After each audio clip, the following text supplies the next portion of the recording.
Khurumjai miyam punama kangle A to J na mayang mafamda ngasi nongmagi Manipur gi marubi ipau khara update pijake ahanba pauda konunggi thanga patta hiyang tanabgi thoram pangthokpa yaroi maira paibising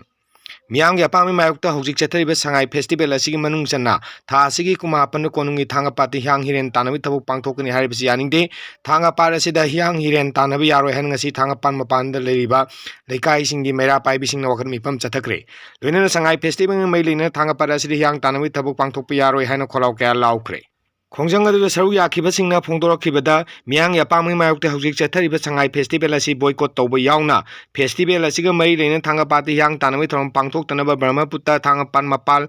IPC thanga pat wangmam sung mahabali mera paibisingna punna wareb longmin ba laikre kayu miyang yapam basigi mayokta sakai maikai digi nampuda thanga pat asiri yang tanami thoram pangthokpa tarabsu thanga pat asigi akoibda leiba miyamni yengba thokpiraktanaba appeal tawri Brahmaputra bamol leikai gi oinadi Sangai festival da kanamatan sau yadana bamsung yengba chatana warib lawbaga loinana athing basigi mayokta kanagumna tawramba tholabdi leikai digi tanthongnaba phawba warib lawba leikrabani hairi mathangi pauda Sangai festival houdokpa yaoruba MLA Ani da kokomigi wahang Sangai festival houdokpa yaoruba MLA Ani miyangi mayokta leibra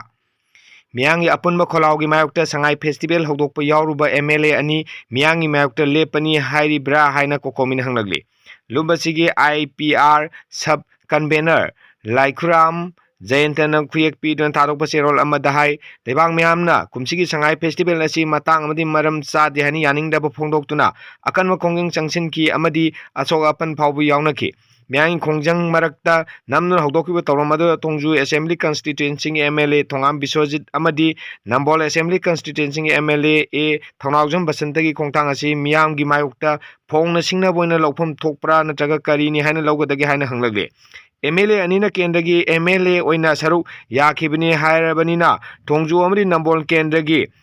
Miamna Isagi Mihu Singni Hariba Misaksing Asida Miangi Mayokta Leblak Pagum Toribasi Kamdongna Ubi Bage Habisi Manipu Miamna Kendra Anisigi Miam the Wareb Lobi Duna MLA Ani Asigi Wapam Sing Tambiduna Wakan Tamnabi Wahana Apel Torli Seolasin Hai Kogi Mihuna Miangi Aning Bapamagi Mayokta Pong Singaduna Leglabdi Democracy Amasung elected representative one to Punawang Mangan Bani Hana Lopam Toy Miangi Mihuna Miangi Wareb Usitaba Tarabadi Maduna Ikoina Karamna Kongtang Logatagi Habasi Miam Humna Kangmina Drabadi Isagi Rai Yon Tokrabaga Yon Tokrabakunaya Moina Musing Asina Loktuna Miam Wikai Kunabahan Tarak Pagaloina Makona Towning but Torakpada Miam Karisho Haibangam Zadaba Kunaya Magipim the Lake Pi MLA Anina Karimata Nasungdana Miam Day Miami Yadraba Toram the Saru Yarubasina Utoliba Tonga Labagam Tibani Asimo Piba Masi Matang Matam Sar Ringada Wakang Tamil Hudrabdi Lemori MLA Sing Amadi Tungla Kadaba MLA Sing Sumiamu Tawa Usitabi Piba Madisa Nabi Amagum Laikabdi Kunayasi Democracy Minda Dictator Autocratic Leader Ngakto or Kadra Habagimi Paiba Pawi MLA Anina Sangai Festival Houdokpa Saru Yarubasi Tangai Padaba Maram Leragadi Lebang Miam Kanganbiu Mari Lenama Kendagi Ilachasing Hiramasi Matang Nainabiu Hairi Matangi Pauda Prensia Skulgi Mahiroi Nupi Masa Amana Sipagi Manipur Police King Garina Tombadagi Sire Amana Yamna Aruba Pibam the Lakan Nakre Hairi Tai Pao Siamna Nuaiti social media the Tadokwa video footage Amada Police Gain and Pim Sasing Adu Toma Takkhre Matung Gari do dagi police miyoi krakumdaraga nupim chasing adu chingthoklaga gari dubu thokduna chalankhibagi mami phajana mayek sengna tai amadi video adu hoji viral kana chali thoro se amna ngaitaba thokdok amani haiba wafam asiga loinana ngasi dangtadi video si matang loisinjage myam punu channel se nungsibina like share toksambiu thank you all